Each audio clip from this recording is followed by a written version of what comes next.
Daremos inicio con el tema mencionando un poco acerca de la construcción en la época prehistórica. Durante el periodo prehistórico fueron construidos muchísimos antiguos monumentos de piedra que en la actualidad siguen en pie. Entre los más conocidos están Stonehenge, las Flechas del Diablo, el Monolito y Ruston Castle Ring. Como siguiente punto de nuestro tema, hablaremos acerca de la arquitectura normanda inglesa, que se da a partir de la conquista durante el siglo XI llevada a cabo por Guillermo, duque de Normandía, el cual estableció la base actual de la sociedad británica. Este movimiento arquitectónico se da debido a la inferioridad numérica de los normandos, los cuales se ven obligados a construir edificios fortificados y que dio origen al levantamiento de un gran número de castillos, abadías e iglesias en estilo románico. Un buen ejemplo de este tipo de arquitectura es la Catedral de Durham, la primera construcción en que se emplea la bóveda de crucería gótica que posteriormente fue utilizada profusamente en toda Europa. Ahora les hablaremos acerca del estilo medieval inglés. A finales del siglo XII se comienza a sustituir el estilo normando reinante, denominación que recibe en este país el estilo románico, y se prolongará hasta más de un siglo después de que en Florencia se introdujera el estilo renacentista a principios del siglo XVI. El periodo desde el siglo XIII hasta el siglo XV es pródigo en construcciones religiosas. Como variantes del modelo francés, nace el estilo gótico rectilíneo, resultado de la evolución arquitectónica medieval en Inglaterra, que se caracterizó por sus formas innovadoras como el ajimez más esbelto que el románico presentado como gran línea vertical o la bóveda abánico que extiende gran cantidad de nervaduras a partir de soportes formando un arco curvado entre pilares. Algunos de los mejores ejemplos acerca de este estilo son la Torre de Londres, el Castillo de Warwick, el Castillo de Durham y el Castillo de Windsor. Los historiadores del arte han dividido tradicionalmente el gótico inglés en tres periodos. El primer periodo, denominado inglés gótico o inglés primitivo, se constituye por la primera fase que se inicia con el coro de la Catedral de Canterbury, construida conforme al modelo francés. El más puro gótico inglés, o sea, el ejemplo mejor que representa esta época, es la Catedral de Salisbury, que es ejecutada de un tirón. El estilo se caracteriza por ser más horizontal que en Francia, y se desarrolló un tipo de fachada denominada de pantalla. La fachada surge como una pantalla con una reducida puerta de acceso y numerosas arquerías ornamentadas con estatuas que cubren toda la superficie, incluidas las torres. Al siguiente periodo se le conoce como gótico curvilíneo o decorado. Abarca el periodo comprendido entre finales del siglo XIII y la mitad del siglo XIV. Lo característico de este periodo son las ventanas con tracería y también se construyen salas capitulares de forma poligonal. Se puede dividir en dos periodos denominados estilo geométrico y estilo curvilíneo, y unos buenos ejemplos de este tipo son la Catedral de Lincoln, la Catedral de York, la Catedral de Lichfield y la linterna octagonal en la Catedral de Ely. Y el tercer y último periodo se le conoce como gótico perpendicular. Este periodo se desarrolla a partir de la mitad del siglo XIV y corresponde a la fase del gótico más tardío que se va a caracterizar por las bóvedas de abanico, y la generaliza del arco llamado Tudor. Las obras más representativas se encuentran en las universidades de Oxford y Cambridge. En estas obras se destacan el King's College, que se comenzó a construir en 1443, la iglesia de San Jorge en Windsor y la de Enrique VII, en la abadía de Westminster. Existió durante esta época un gran desarrollo de la arquitectura civil. Ahora hablaremos sobre el Renacimiento británico. El Renacimiento inicia en el siglo XVI en la arquitectura inglesa, también conocida como arquitectura isabelina, en la cual había influencias tanto italianas como holandesas. Pero no fue hasta el inicio del siglo XVII cuando se impusieron las formas clásicas, principalmente a través de Inigo Jones, que había estudiado en Italia y se vio influenciado por Palladio. Jones diseñó edificios como la Queen's House de Greenwich, la Casa del Banquete del Palacio de Whitehall y el Royal Opera House. Estas construcciones se caracterizaron principalmente por tener líneas sencillas y por su simetría, revolucionando la arquitectura de un país donde se diseñaban todavía edificios con ventanas partidas y torrecillas. Ahora tenemos a la arquitectura inglesa presente en la actualidad. La arquitectura inglesa, que sigue vigente en nuestros días, tiene origen desde el siglo V y VI, cuando Gran Bretaña fue invadida por pueblos germánicos, anglos y sajones. Estos reemplazan la cultura latina preexistente y establecen raíces étnicas anglosajonas que siguen presentes el día de hoy. Sin embargo, no hay monumentos arqueológicos suficientes de este periodo de la Edad Media como para estudiar la arquitectura propia de la época, por lo que las construcciones antiguas aún presentes en Inglaterra provienen de tiempos más recientes en comparación a la media en el resto de los países europeos. Los romanos fundaron las primeras ciudades y pueblos como Londres, Bath, York, Chester y St. Albans. El vestigio romano más conocido en Inglaterra es el Muro de Adriano, el cual abarca todo el norte de Inglaterra, y otro ejemplo serían los baños romanos en Bath y Somerset. Después tenemos al inglés barroco. A raíz del Renacimiento surgió una forma de la arquitectura sintetizada con el cristianismo, conocida como estilo inglés barroco, con el arquitecto Christopher Wren. Este construyó 53 iglesias después del gran incendio de Londres en 1666, destacándose entre ellas la Catedral de San Pablo. Sin embargo, la primera casa de campo barroca en Inglaterra la construyó William Talman en Chatsworth en 1687. La culminación de la arquitectura barroca llegó con Sir John Vanbrugh y Nicholas Hawksmoor, quienes trabajaron en varias obras en equipo, como por ejemplo el Castillo de Howard, que es un montaje ostentoso compuesto por torres cilíndricas, y el Palacio de Blenheim, que cuenta con ornamentación de masa de piedra en las puertas en arco. Y pues el último trabajo de Sir John Vanbrugh fue Seaton de la Hall, que es una mansión un poco más modesta, pero única y reconocida por su estructura y estilo. A pesar de lo que pudo haber cautivado este estilo al pueblo inglés, el barroco nunca llegó a ser completamente de su gusto. Entonces, para 1724, el barroco ya estaba perdiendo relevancia en el país, por eso no predomina tanto como otros. La arquitectura georgiana. La arquitectura georgiana evocaba una forma sencilla de Palladio.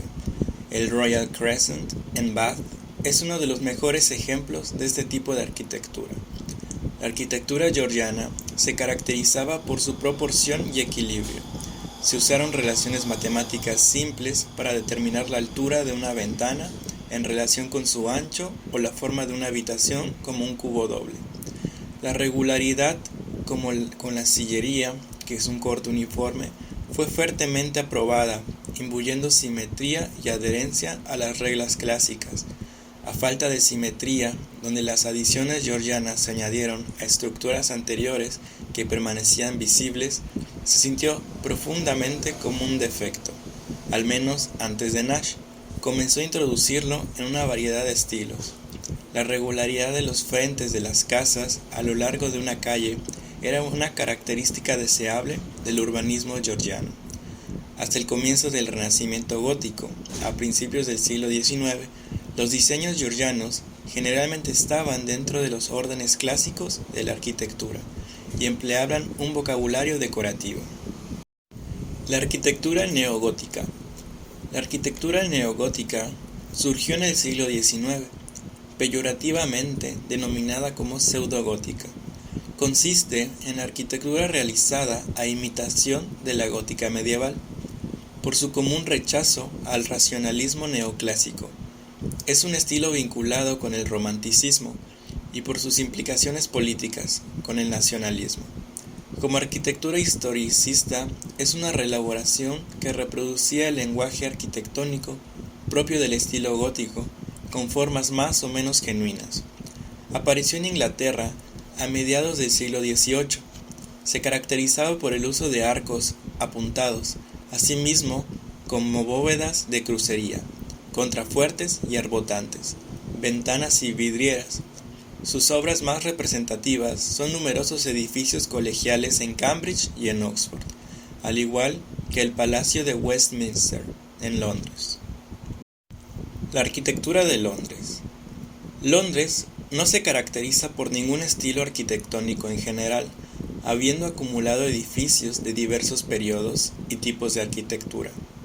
Se conservan pocas estructuras anteriores al gran incendio ocurrido en 1666, a excepción de la Torre de Londres, y algunos ejemplos de la arquitectura del estilo Tudor.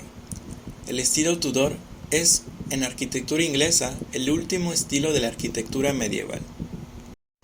El Museo Británico de Londres es el mayor museo del Reino Unido y uno de los mayores y más famosos museos de antigüedades de todo el mundo. Se abrió el 15 de enero de 1759 y tiene más de 5 millones de habitantes al año, convirtiéndose en uno de los museos más visitados del mundo. Sobre las ruinas de una catedral medieval destruida por el gran incendio se alza la Catedral de San Pablo, templo anglicano construido entre 1676 y 1710, bajo la dirección del arquitecto Christopher Wren. En el centro de Londres se sitúa Trafalgar Square. Estilo victoriano. El estilo victoriano es un estilo de arquitectura, moda, literatura, de artes decorativas y visuales, en otras áreas. Se caracteriza por ser romántico y gótico.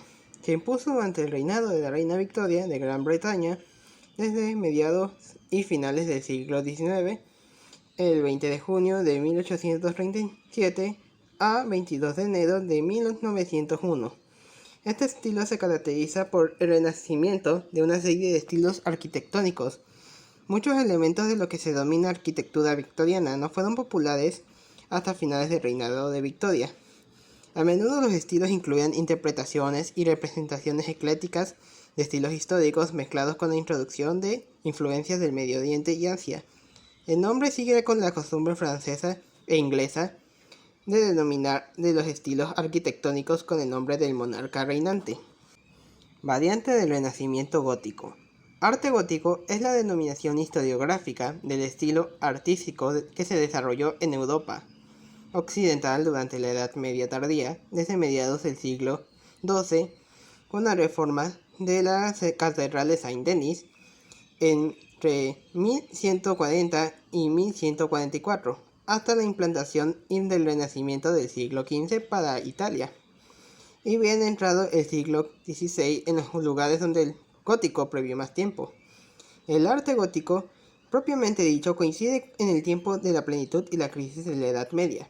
Si su predecesor, el arte románico, se refleja una sociedad ruralizada de guerreros y campesinos, el gótico coincide con el resurgimiento de las ciudades, donde se desarrollaron la burguesía y las universidades, y con la aparición de nuevas órdenes religiosas, como las monásticas, como las cistercienses, y mendicantes, como los franciscanos y los dominicos.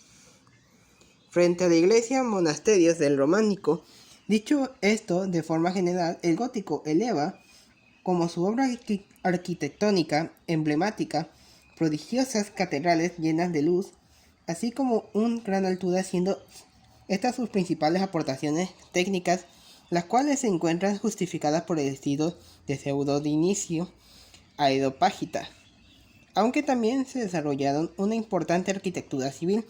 Otra de sus características es que comenzó a independizar a otras artes plásticas, como la pintura y escultura, de su subordinación al soporte arquitectónico. Variante italianizante o clásico. En Inglaterra, el estilo italianizante fue desarrollado en primer momento por John Nash hacia 1802 con la construcción de la casa Cornhill en Shropshire. Esta estancia de campo es reconocida en general como la primera de estilo italianizante en Gran Bretaña, derivándose de ellas los posteriores estilos de las épocas de la Regencia y Victoriana. El estilo italianizante fue luego desarrollado y popularizado por el arquitecto Sir Charles Barry. En la década de 1830, el estilo italianizante de Barry se inspiró esencialmente en edificios del Renacimiento italiano para sus motivos en concepto. A veces este contraste con las estancias semirústicas de Nash produjo lo que se conoce como estilo italianizante. El estilo no se circunscribió solamente a Inglaterra y se utilizó de maneras variadas luego de la caída de su popularidad en Gran Bretaña. A lo largo de todo el norte de Europa, el Imperio Británico, desde fines de la década de 1840 a la de 1890, alcanzó gran popularidad en Estados Unidos, allí promovido por el arquitecto Alexander Jackson Davis, y también en el resto de América. Segundo Imperio. El Segundo Imperio es un estilo arquitectónico, el más popular en la segunda mitad del siglo XIX y los primeros años del siglo XX. Fue llamado así por los elementos arquitectónicos en boga durante la época del Segundo Imperio francés. A medida que el estilo del Segundo Imperio evolucionó a partir de sus fundaciones renacentistas del siglo XVII, adquirió una mezcla de estilos europeos anteriores, sobre todo el barroco, a menudo combinado con techos de masandra y o cúpulas bajas basadas en cuadros. El estilo se extendió rápidamente y evolucionó como la arquitectura del Renacimiento barroco en toda Europa y al otro lado del Atlántico. Mulet Smith lo llama el Segundo Imperio o el estilo de gran general debido a su popularidad en el diseño de edificios gubernamentales durante la administración de Grant. La característica central del estilo del Segundo Imperio es el techo buhardillado, un techo abatible de 4 lados con una pared superior poco profunda o plana, generalmente perforada por ventanas abujardilladas. El techo abuhardillado puede asumir muchos perfiles diferentes. Algunos tienen un ángulo pronunciado, mientras que otros son cóncavos, convexos o en forma de S. A veces se superponen masandras con diferentes perfiles, especialmente en las torres. Para la mayoría de los edificios del Segundo Imperio, el techo abuhardillado es la principal característica estilística y el vínculo más notable con las raíces francesas del estilo. Variante Reina Ana. La arquitectura Queen Anne se desarrolló en Inglaterra en la década de 1860, principalmente gracias a un arquitecto escocés llamado Richard Norman Swan. Swan acuñó la frase Reina Ana para un estilo que creó, uno que era una mezcla ecléctica de estilos arquitectónicos británicos anteriores. Eligió el nombre de Reina Ana porque pensó que reflejaba un sentido estético relacionado con una Anna Stuart, mucho anterior, que había desempeñado como reina de Escocia, Inglaterra e Irlanda a principios del siglo XVIII, pero Swan combinó elementos de la arquitectura isabelina, Tudor y renacentista, todos encontrados en Inglaterra alrededor del siglo XVI, y los combinó en un nuevo estilo. En la arquitectura británica, el término se usa principalmente para los edificios domésticos, hasta el tamaño de una casa solariega y por lo general diseñado con elegancia, pero simplemente por los constructores locales o arquitectos en lugar de los grandes palacios de los magnates nobles. Las características típicas del estilo son un tramo de escalones que conducen a una puerta de piedra tallada y hileras de ventanas de guillotina pintadas en cajas colocadas a nivel con la albañilería. Pons de piedra que enfatiza esquinas. Frontón triangular central contra un techo a 4 aguas con buhardillas.